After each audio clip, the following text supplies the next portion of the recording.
नमस्कार, मैं हूं कुमार गजेंद्र। जनपद ऑन द स्पॉट में आपका स्वागत है।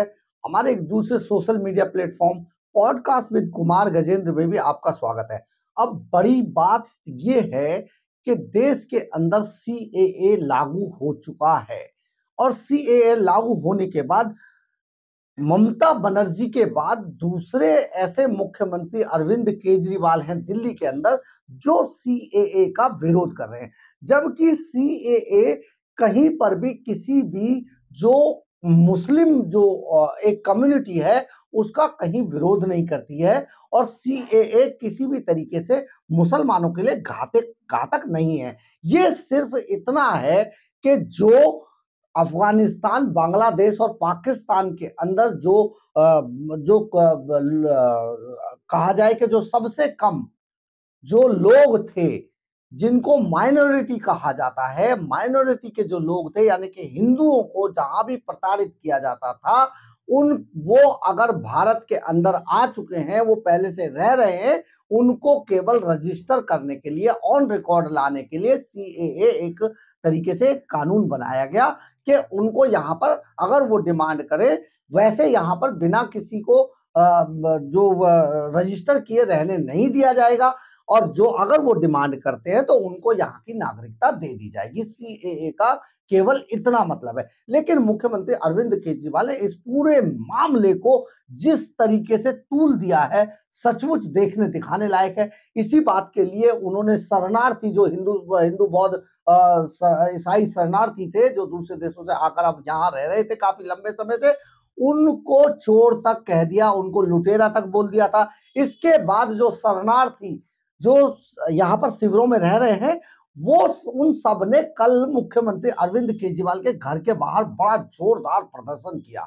इस प्रदर्शन के बाद अरविंद केजरीवाल इतने भड़क गए कि उन्होंने एक्स पोस्ट पर साफ साफ लिखा कि इन चोरों की इतनी हिम्मत, ये पाकिस्तानी हमारे यहाँ आकर चुनी हुई सरकार के मुख्यमंत्री को माफी मांगने के लिए कहे। आप समझिए अरविंद केजरीवाल का किस तरीके से गुरूर सर चढ़कर बोल रहा है कि वो ये कह रहे हैं कि इनकी इतनी हिम्मत कि चुने हुए बहुमत से चुने गए एक मुख्यमंत्री के खिलाफ ये ऐसा प्रदर्शन करें। ये चोर हैं, ये लुटेरे हैं, ये पाकिस्तानी है, बांग्लादेशी है, ये अफगानिस्तानी है। इस तरीके की जो भाषा सामने आई है अरविंद केजरीवाल की, सचमुच बहुत शर्मनाक है।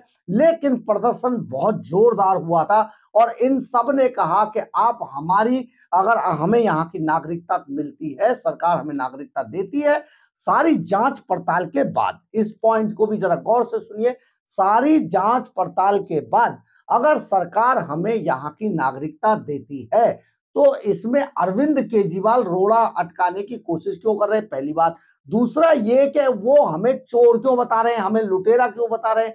चोर लुटेरे तो जो बांग्लादेश से चिपकर रह रहे हैं, पाकिस्तान से यहाँ घुसपैठ करके चिपके रह रहे हैं, या अफगानिस्तान से यहाँ घुसपैठ करके चिपके रह रहे हैं, लूट चोरी डकैती तो वो करते हैं।